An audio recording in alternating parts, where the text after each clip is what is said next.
Good morning, welcome to Atlantic City and this vast convention center here, which is absolutely sold out for Mike Tyson's first defense of the undisputed heavyweight championship of the world.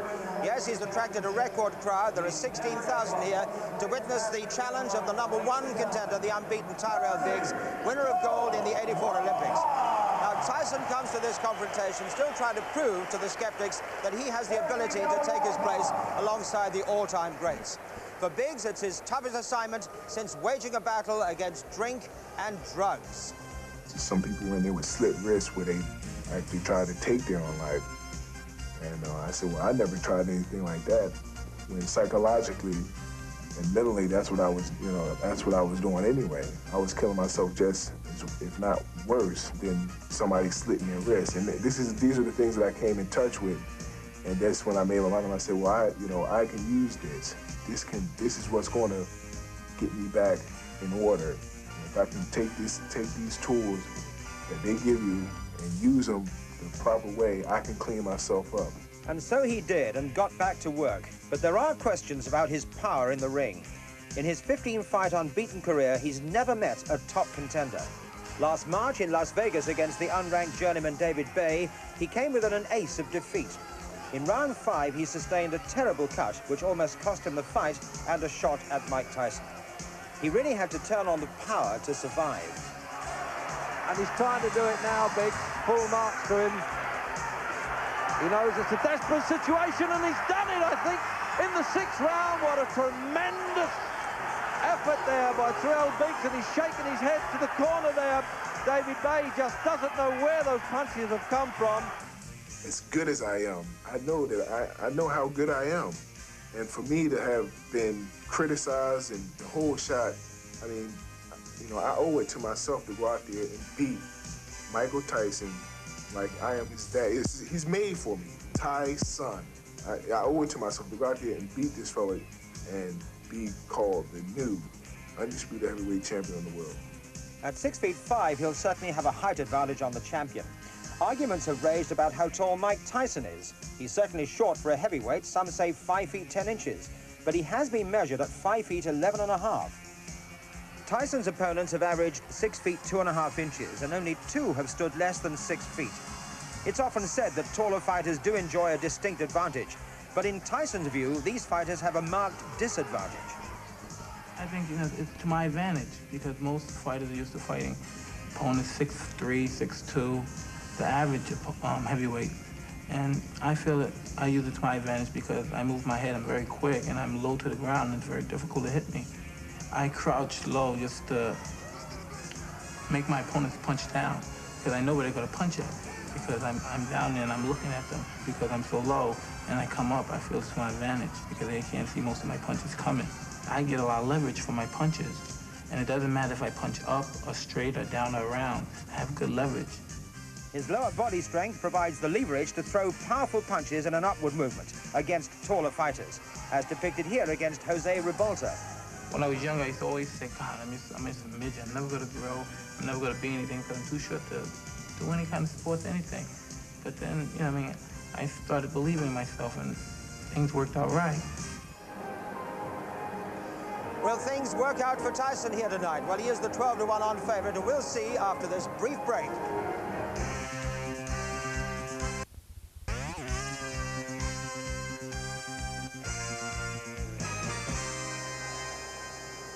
Welcome back to the Trump Plaza Convention Center here in Atlantic City for Mike Tyson's defense of the undisputed heavyweight championship of the world against the #1 contender, Tyrell Biggs. With me, of course, is Jim Watt. Jim, do you think that Tyrell Biggs has got the ability to even stretch Tyson? Well, Tony Tucker showed us that Tyson can be frustrated by a fast-moving opponent, and that is the kind of style Tyrell Biggs has. If Biggs can get through the first 2 rounds when we know Tyson's at his most dangerous, then there's a chance he can maybe have some success surviving, but I don't really think he has a serious chance of defeating Tyson. He's enjoying a 5-inch height advantage. How much difference would that make, do you think? Well, I don't know that it is an advantage, because Tyson has based his style on aggression, keeping close, and we are told that he intends to work to the body a bit more, so I don't think Biggs' height is going to be an advantage. It may be more of a disadvantage. We're looking at Tyrell Biggs in the ring now, and here comes the champion. Kevin Rooney is leading him in. There's the undisputed World heavyweight champion, unbeaten as we know. 31 contests, 27 inside the distance, all wins, of course. And do you think we're going to see a rather more mature Tyson this time, Jim? Well, Tyson is still learning, we have to remember. He's only 21 years old. He's been frustrated in 2 out of his last 3 contests. So I think in the gymnasium he must be thinking about this. He must be working on technique. His technique still leaves a little bit to be desired. And I think we're going to see an improvement every time he goes into the ring. And we'll probably see an improvement tonight. We've been talking to Glenn McCrory, of course, who's been working with him in training, our own Glenn McCrory, from Tyneside, and he was saying that he's been doing a lot of work with body punches. Yeah, well, being Tyson is so much smaller than everybody else. I think the one part of his technique that's been left lacking is body punches. He's been known to lunge at opponents' heads when he becomes a bit frustrated. I think if he works to the body, his punches will land much more clearly, much easier, and would obviously slow opponents down. If he'd slowed Tony Tucker down with body punches, he may have stopped him, but he head-hunted far too much in that particular point. It'll be interesting to see whether he gets into that frustration that we've seen him experience, you know, after the first 3 or 4 rounds, if he's not actually getting there. Well, Tyson keeps the same pace going even when he is frustrated. He doesn't allow his work rate to drop, so there is still always the chance he's going to win by knockout. He's such an exciting fellow.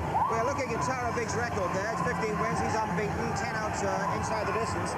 But has he beaten the kind of opponents that you think gives him a chance? He has not faced the quality that Mike Tyson has faced, no. I can't really give Biggs a serious chance of victory. He's a very talented boxer, a very good amateur. He still has retained some amateur faults, but because of his height, if he manages to get a bit of space between himself and Tyson, he could probably survive for a few rounds. I think that's the best we can hope from him. I don't know whether you want to make any kind of prediction, Jim, because you're rather shy of doing so. Well, it all depends how soon Tyson gets to Biggs. It also depends the tactics Biggs has in mind. If Biggs wants it, he's been saying some arrogant things, but if he squares off to Tyson, he could end up in trouble quickly. Well, Jim, thank you very much indeed. You're going to go down ringside, and let me hand over to ringside and our commentator there, Reg Guthridge. Well, there it is then, with your ringside seat for this big fight, and it's really buzzing here. And here's the rundown. As you can see, age is different and all that kind of thing. And the weight difference, this is the lightest that Mike Tyson has been in 5 title fights. And here's the MC, Michael Buffer. To one of sports and boxing's finest journalist. Would everyone please rise for silence as timekeeper Roosevelt Gilbert tolls the final count of 10 for the late Dick Young. This is a tribute to the New York Post columnist Dick Young, of course, one of the veterans of the fight business, and they're tolling the 10-second bell.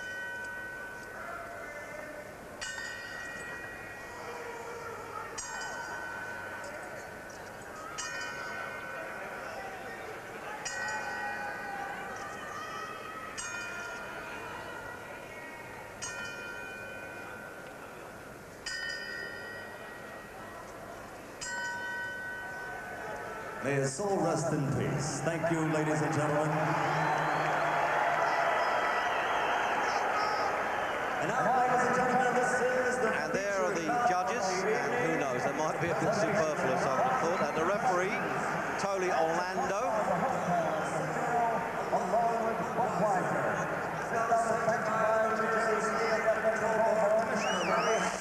Deputy Commissioners Nick Ballasteri and Lawrence Wallace. The chairman is Jerry Gormley. Representing the International Boxing Federation is its president, Robert W. Lee. The championship committee chairman is here, Bill Brennan. Representing the World Boxing Association, Dr. Keith Arthur and Dr. Elias Cordova. Here for the World Boxing Council is James J. Bins, Esquire. The 3 judges doing all the scoring tonight are Al Walensky, John Stewart, and Frank D. Brunette. The timekeeper, Roosevelt Gilbert. Counting for the knockdown seconds, Rudy Battle. Chief ringside physician, Dr. Frank B. Doggett. Also in attendance, Dr. Stanley Edding and Dr. Paul Williams. And now, ladies and gentlemen, let's get ready to rumble from the Trump Plaza Hotel and Casino by way of Convention Hall in Atlantic City, New Jersey. 15 rounds for the undisputed heavyweight championship of the world. referee for this bout is Tony Orlando. Introducing first, fighting out of the blue corner. He's wearing the white trunks and weighs 228 3/4 pounds. He's from Philadelphia, Pennsylvania. This Olympic gold medal champion has 15 consecutive victories, 10 by knockout. Introducing the #1 challenger in the world, Tyrell.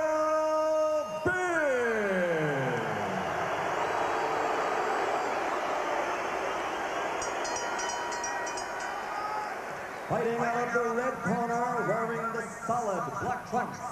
He weighs 216 pounds. From Catskill, New York. 27 of his 31 unblemished victories are by knockout.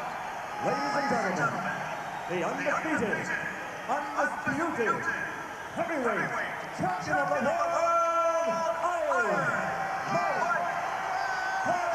Tyson.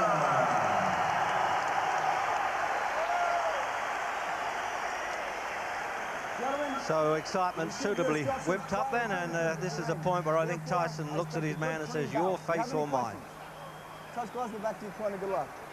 But no problems there anyway. They're waiting for the first bell. They don't get paid for overtime in this game. So it's very much the payback fight for Tyson. He boxed 2 rounds once in the amateurs, merely in trials with Tyrell Biggs, when Biggs went on to the Olympic team, and Mike Tyson failed to make it. So now, is it going to be a traditional explosive start? 16 wins in the first round, remember, Mike Tyson. But Biggs is the man with the game plan of the movement, and he certainly has that. He's a very smart boxer, very mobile. 16 stone, 4 3/4. He weighed 16.7 against Lorenzo Boyd in Texas in July, which was a total mismatch, so we're not too worried what he weighed there. And Tyson is lightest in his 5 title defences at 15 stone 6. Still a big boy, isn't he? Whether he's 5'11" or 10'11", it doesn't matter. The punches count. If you're good enough, it doesn't matter if you're small or not. Marciano and Frazier prove that. So he's got the traditional so-called bad guy black trunks on again, Mike Tyson. That huge body, foul-proof protector there around his base of his ribs anyway. So I think you've got a little look now at, there's a man at ringside, Muhammad Ali, who would say, well, that's the way he's got a boxing fella, but Ali in fact predicted Tyson to win. So you wonder, Jim, all those years ago with head guards on in the amateurs when they just messed around for 2 rounds in Olympic trials, whether he's got the confidence enough, Biggs, even from that. Well, he started the only way he should start. He's trying to get as much space between Tyson and himself as possible. Already has shown that he has the talent to frustrate Tyson, although Tyson hasn't really been throwing too many yet. Here he comes in now. But Tyson hasn't really been as wild as we've seen him in some of his previous first rounds. Well, there's going to be delay here if he doesn't knock Biggs over, because that bodyproof protector's already come unbuttoned at the back there, Jim. And you remember we had that with Tony Simpson against Marvin Hagler, which was a bit embarrassing. There it is. No, he's not going to. He's going to let it go to the end of the round. It's a shame to do that. Tyson's really firing, isn't he? He's got juiced up for this fight.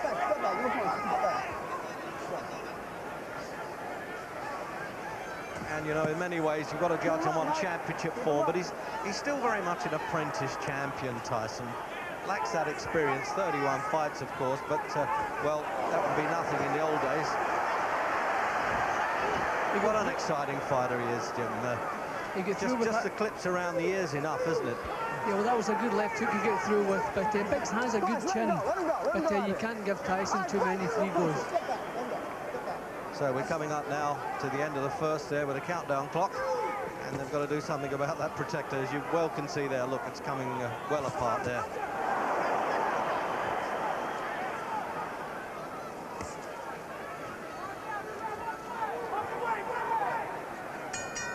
Well, it's always a relief to hear the end of the first round, and a bit of an argument going on as well.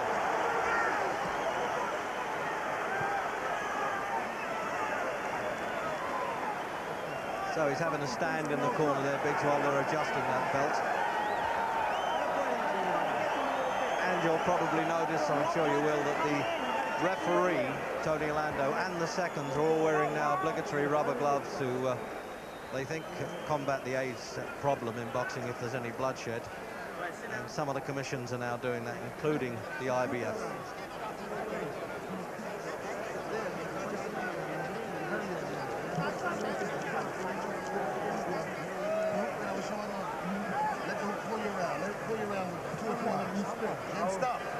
Very efficient corner, of course, with Biggs, with Dan Duva, George Benton. They've got a stable of champions.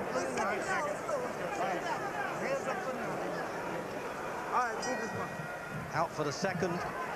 It's a repeat scheduled for 15 and not 12. And neither of them have been 15 rounds, so who knows if it does go that distance, what sort of turn of events we'll have. The main thing is, of course, that Biggs doesn't have that dreadful scar reopened now that he had against David Bay. But it's a tribute, really, to him as a character that he's able to get back into the ring with all the troubles that he survived. And certainly the drugs and alcohol problem, rehabilitation clinic. And even in the fight, he had a broken collarbone and had to win the fight one-handed.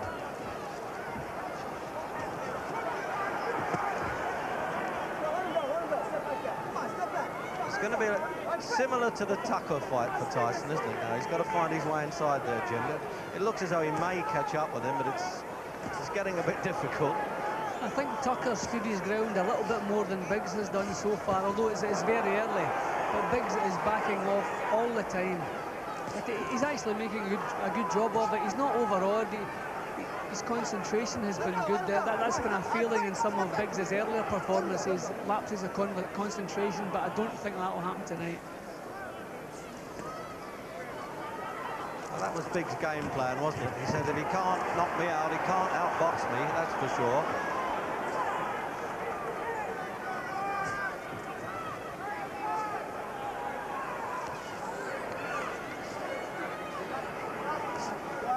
Two hands, punch out. Let him go, let him go. The referee insisting that they both punch out with two hands and not grab inside as they are there. Step back, come on, let him go. First championship fight at the heavyweights for this referee. I tell you to break both of these, you're gonna break. And he's already made his mark.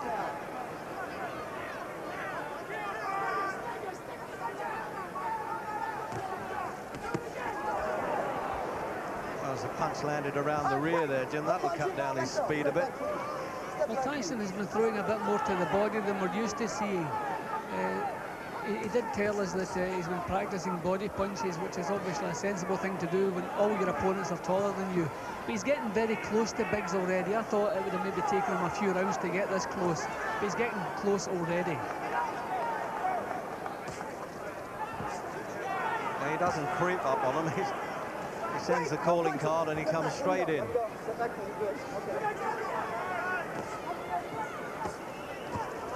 Oh, good left hook there. He took that well, Biggs, but not for long.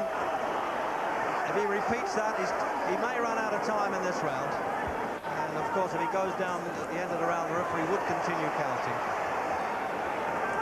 But there are no 3 knockdowns in effect for this fight.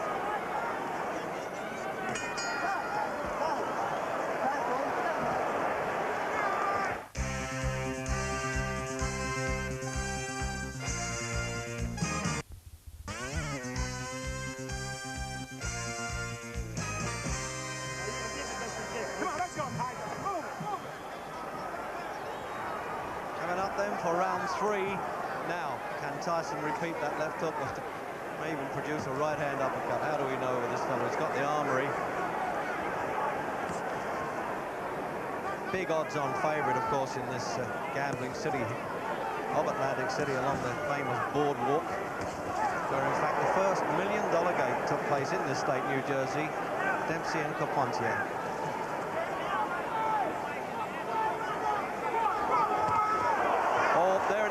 Jimmy, he showed that and it still landed, didn't it? See, Tyson is showing the feint now. He's getting a little bit of rhythm about his work now. He's showing a feint before he throws any punches. He's making Biggs make his move first. It looks as though he solved them out already. He was getting very, very close in the second round, and now he's putting a little bit more thought into his work.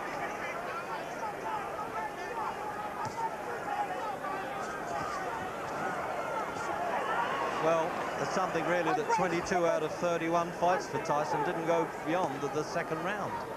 So the third round, actually. So we're getting some value for money here anyway, if Biggs can hang in there.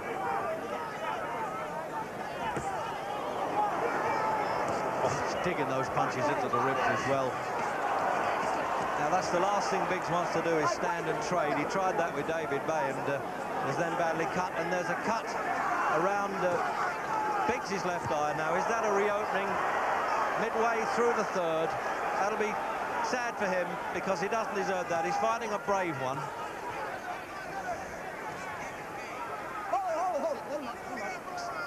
Anywhere around there, Jim, must be on or near the original cut, mustn't it, as we remember it? Yeah, it looks the exact same place.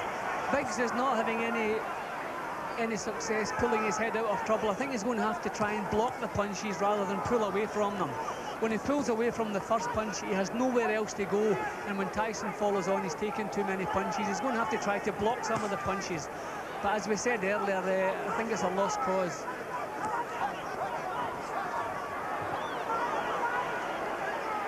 See, now he can just afford to have a little bit of a hunter's patience about him now, Tyson. He's started to realise he needs a bit of technique. He's bitten the little bits of criticism that were aimed at him because 2 of his last 3 fights went to the full distance.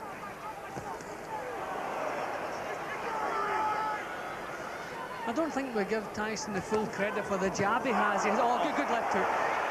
No, yes, he opens him up a little bit with that, doesn't he? And that left hook's an absolute peach of a punch.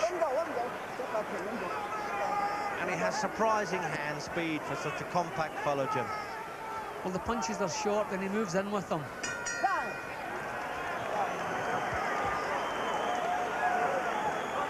Well, now that corner's really got to work quickly on that. Ace Marotta is the Duvacant cut man.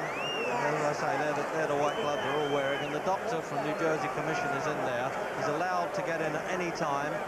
And he will advise the referee. In fact, his word will count according to the rules meeting. There's no disputing that.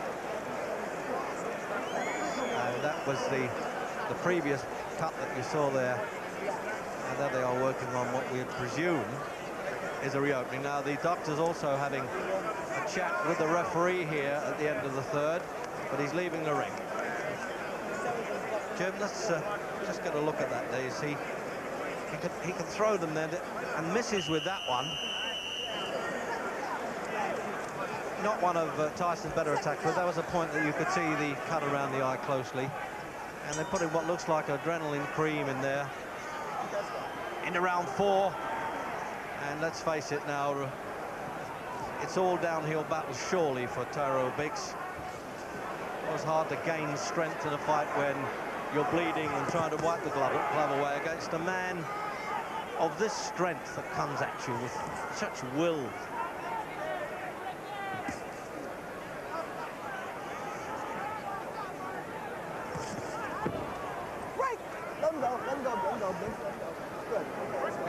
He looks in a little bit better shape. I know he was lighter, Jim Tyson, than he did against Tony Tucker. Do you think that's made a bit of difference with his speed? It's possible because he is looking very sharp. I was surprised how soon he got so close to Biggs. But poor Biggs, how do you prepare for a man like Tyson? No sparring partner even comes close to this machine in front of you. It's impossible to prepare for this kind of fight. I think even Biggs must be surprised at the strength and power Tyson has.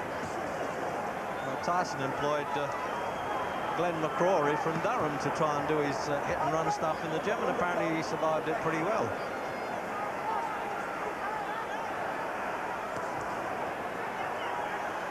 Now, it's got to be long range or nothing now with Biggs.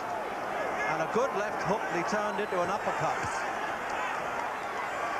Tyson has dropped the pace. He just seems to be looking for one big left hook now. I think he feels that one clean shot will finish this job. Now, is he going to try and do this as he did with David Bay?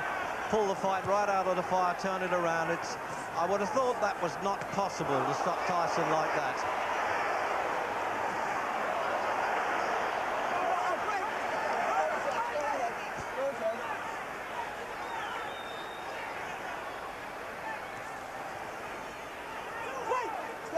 Well, whatever big money in terms of millions of dollars that they're drawing for this fight, Jim. It's worth it where Biggs is concerned now. He really is in a rough ride, isn't he? Yeah, and he really is putting up a show. Nothing is really going his way. I think the cut was just the final insult. See, Tyson hasn't thrown as many punches in this round. He seems to be setting himself for the big one, especially the left hook. That's given him a lot of success up until now. He looks as though he wants to finish it with one punch.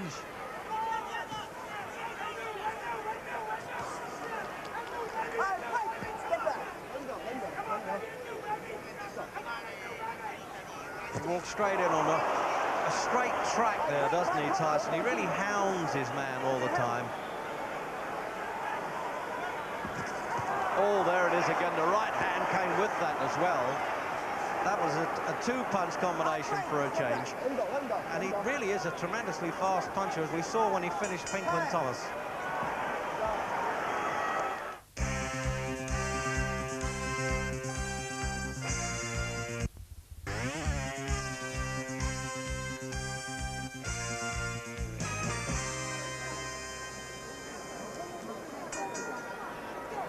Coming out for the fifth, and they're doing a good job there in Biggs' corner, and they'll need to, because it's more than running repairs he needs at the moment. Where Tyson's got this, what seems an obsessive commitment when he's got a man on the hook like this, and having been an expert that's watched all those old-time films many hours, he really knows, learned a lot from those guys. He doesn't ever want to be compared with them, he says, until he's proved himself in a few years' time. Imagine how good he can be. They've staunched the eye reasonably well, Jim, haven't they? You've had that problem, obviously. Yeah, they've done a good job, because that is a bad cut. Biggs looked heartbroken as he went back to his corner at the end of the fourth round. I thought maybe his heart was leaving the job, but he's come back again, and he's trying to get himself, getting punches off and trying to get himself back into it. But Tyson has lost his rhythm. He seems to be setting with a one punch. He's not using the same rhythm he was earlier on in the contest. I think even his corner were saying to him, don't throw one punch. Get them out 4s and 5s.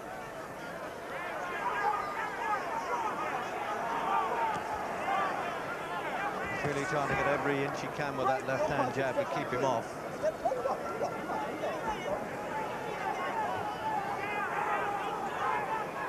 But that's the old pea shooter in the tank stuff, isn't it? Biggs leaves his chin so unprotected at times. He still has some of these amateur habits. He's too tall to do that against an opponent, especially like Tyson. But he seems to be hanging his head up there far too often. He has a good chin already, been knocked out long ago. He was knocked out by the Cuban Teofilio Stevenson back in '82. That's the only stoppage on his career record as amateur and pro.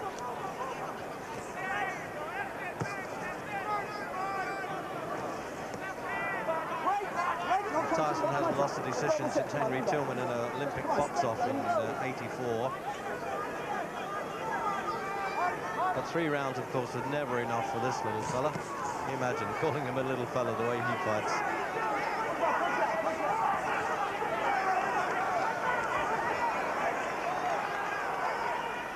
Yeah, it doesn't, Jim. That really is not going to last. That it's unzipped like a purse there, didn't it? As he threw that right hand. I think there's blood coming from his mouth as well now, isn't it? Yeah, I think this is going to be the last round. He's looking at the corner as well, as if to say, what do I do now?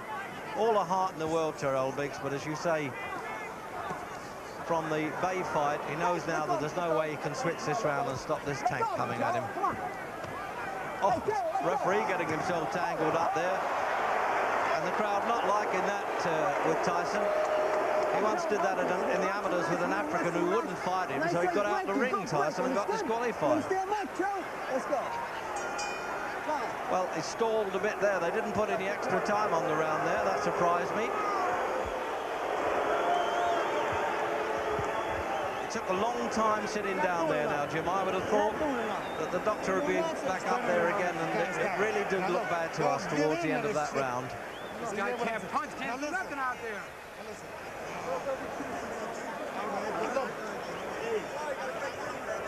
Tell him. Don't trust the guy. Now look. Are you all right? Well, they got to pump him up with a lot of knowledge now. Jim, there's that wrestling sequence. Yeah, I think the significant thing here is how disheartened Biggs looks. And we saw him just before this, looking over to his corner. He really looks disheartened now. Well, they're managing to getting him off the stall again anyway. I was wrong about that. I really did think that was the end.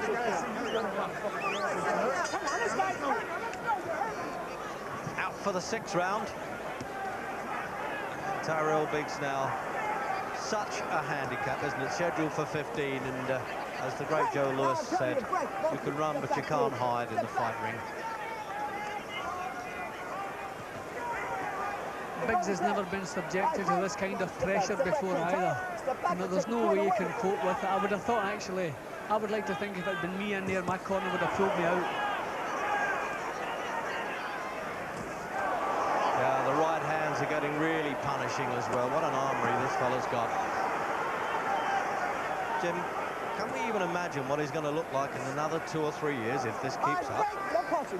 I wonder if Tyson can improve much more than he has done. I don't know if he's really taken his ability as far as it can go. But, I mean, it's certainly good enough. He doesn't really have to improve. He's far too hot for anything around at the moment.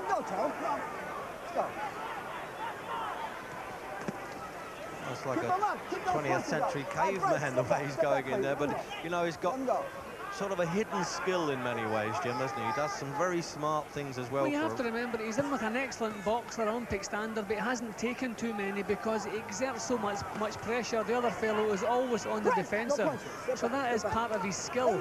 But we don't see him taking too many clean punches himself.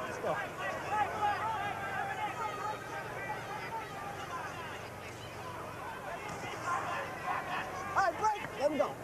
Let him go. Let him go.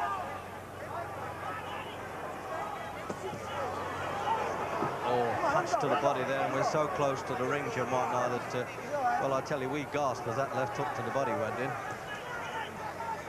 Right. Let go. Let go. Let go. Let go. Step back. Well, the referee will remember this in his first heavyweight championship fight that he's officiated there. He's really having to work hard. Right. No punches. Oh, let him go. Let him go. Let him go. Let him go. Let him go. Let him go. It looks like Tyson wants to hang on to him as well.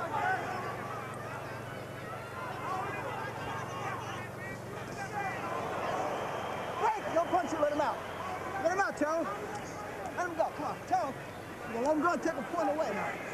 Get back. I don't think Biggs has anything else to offer. I think if he survives this round, his corner should pull him out of there. Yeah, I don't think he's going to. I said that in the 5th, mind you, because of the cut eye. Well, surprisingly enough, it stood up to it a bit here, the eye. They've worked hard on it. The coagulates have hardened a lot. So it won't be for that reason, Jim. No, I mean, if Biggs was in the fight here, if he had a hope of winning, then leave him in there. But there's absolutely no chance. We're only finding out how much courage he has, how long he can survive. His corner must pull him out of there.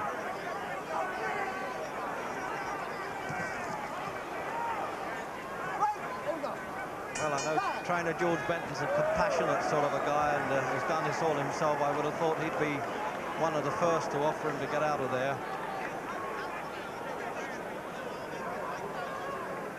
So the doctor's over there now, having a look at Biggs again.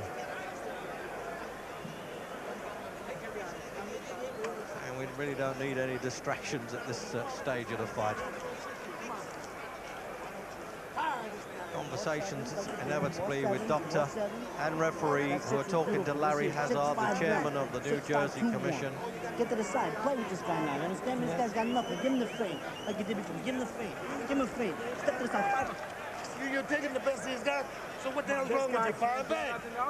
Well, from that lip reading, Jim, I would have thought that the doctor's saying you better watch it in this round to the referee, don't you?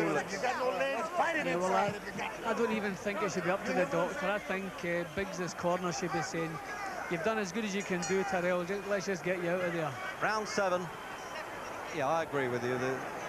The lad's really put up a really good show. I say the lad, he's 26, he's 5 years older than Tyson.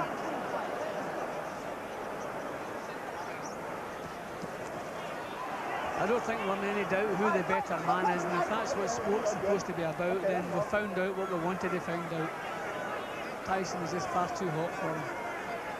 The thing with Tyson, he holds that good position, and then he's so fast with some of the punches that, well, it catches the people by surprise, including the intended target.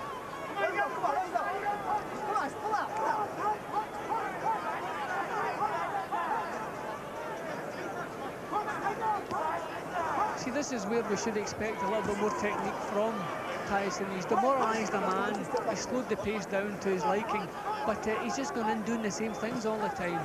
He should be showing a little feint and try to draw a lead from Biggs and come back with solid counters, but he's just doing the same things. Eventually, okay, it's going to pay off for him, but this is where he needs a little bit more technique. Yes, he tends to be a little bit repetitive there. And as I say, although he's very much an apprentice champion, he is the undisputed champion in the world. He has to be judged at that level.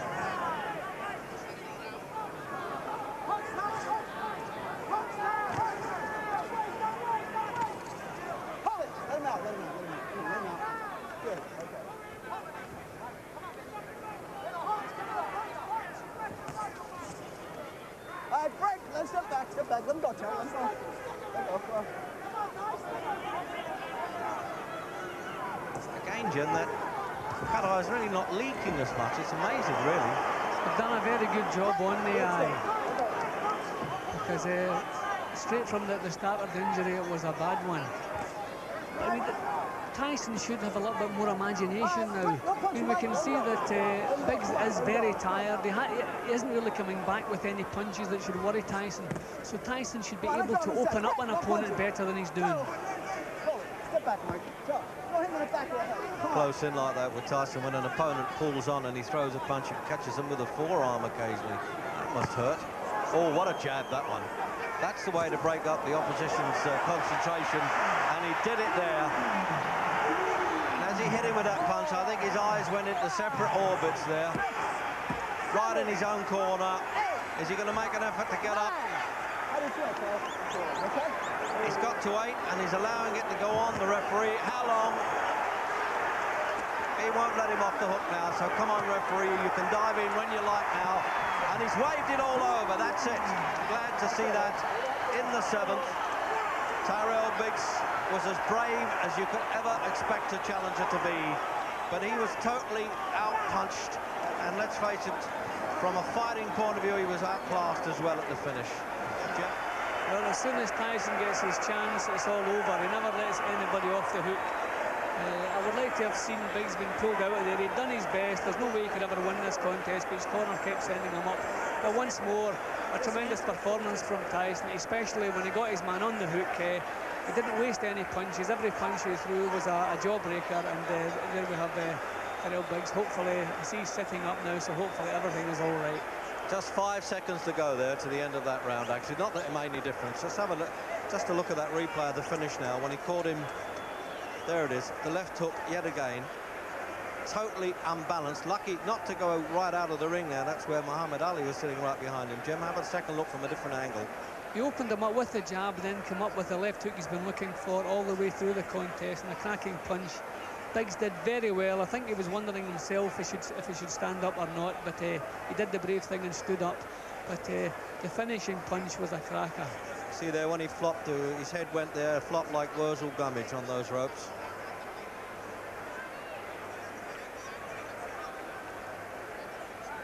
See, we're seeing it from all angles, and when Tyrell Biggs sees this in the replay, I think he'll say, is that really what happened to me?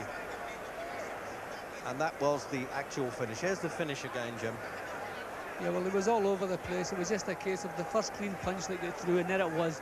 It wasn't even one of his best, but by that time, Biggs's resistance to the punches had gone, and over he went. Yeah, and the overhead camera again, then we've got, and he's trying to claim a little bit there, anything to get out of trouble. As you say, half a punch by Tyson's standards, and the referee was in, and he should have been in a little bit earlier for me, but nonetheless, he was there.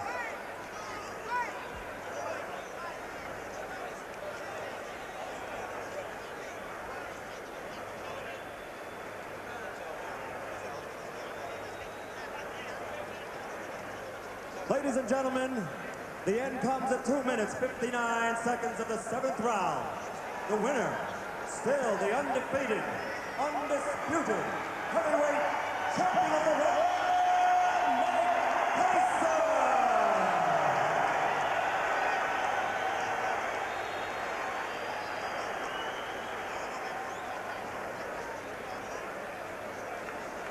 Well, he came in sweating, and there it is, just pouring off there, Tyson, like a machine when he goes to work.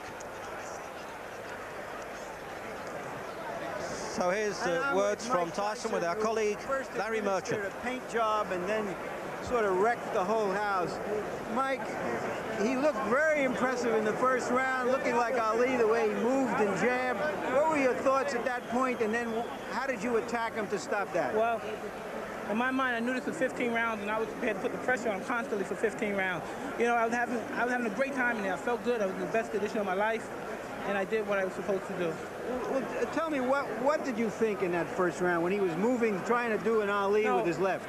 I knew when I came in this fight, I was the best fighter in the world, and not a man alive that can beat me. What broke him down? Was it just constantly the body punches? When I was hitting him with body punches, and I heard him, actually, he was crying in there, making woman gestures like, I can't find him, but I knew that he was breaking down soon. You're saying that Biggs was crying when you were hit him? Yes.